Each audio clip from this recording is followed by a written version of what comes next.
साम्राज्यवादी ब्रिटिश प्रशासन के खिलाफ पहला भारतीय ध्वज 7 अगस्त 1906 को कोलकाता में फहराया गया था।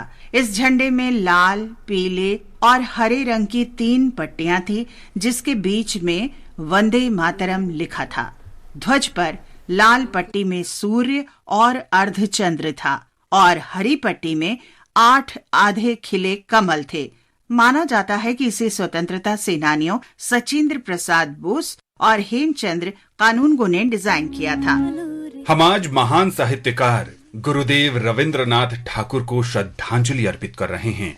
उनका निधन 7 अगस्त 1941 को हुआ था। हर तरह से बहुमुखी प्रतिभाशाली व्यक्तित्व गुरुदेव रविंद्रनाथ कवि, ब्रह्म समाज, दार्शनिक, नाटककार, उपन्यासकार, चित्रकार और संगीतकार थे। बंगाल की कला को व्यापक ख्याति दिलाने में उनका अहम योगदान रहा। जनगण मन के अलावा उनकी रचना आमार शूनार बांग्ला को बांग्लादेश के राष्ट्रगान के रूप में अपनाया गया और श्रीलंका का राष्ट्रगान भी उनकी रचना से प्रेरित है। गुरुदेव ने अपने प्रेरक गीतों के माध्यम से भारतीय राष्ट्रवादियों का समर्थन किया और सार्वजनिक रूप से साम्राज्यवाद की आलोचना की।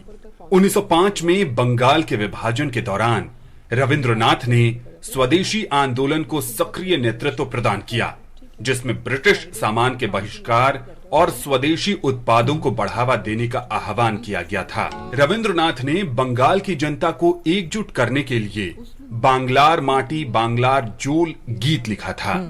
1915 में उन्होंने ब्रिटिश क्राउन से नाइटहुड प्राप्त किया, जिसे उन्होंने जलियांवाला बाग में नरसंहार के विरोध में वापस लौटा दिया।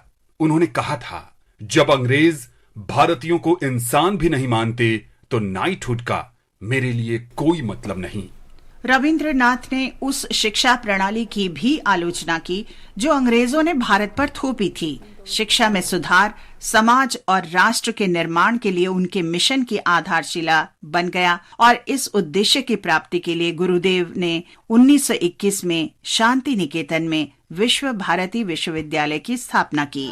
गुरुदेव रविंद्रनाथ ठाकुर ने 7 अगस्त 1941 को कोलकाता में अंतिम सांस ली।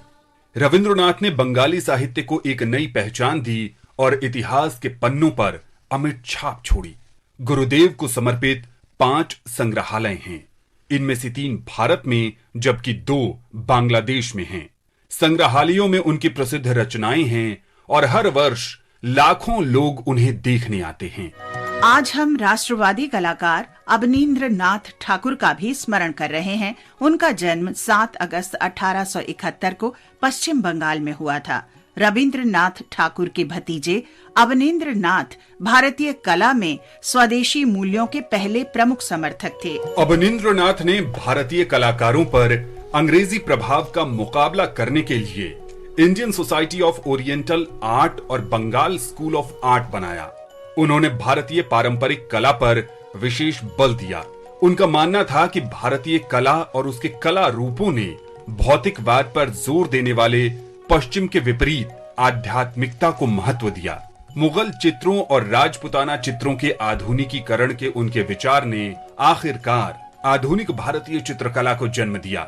उनके उल्लेखनीय चित्रों में गणेश जननी, भारत माता और बुद्ध के विजय शामिल हैं। 5 दिसंबर 1951 को महान राष्ट्रवादी अवनींद्र नाथ की मृत्यु हो गई।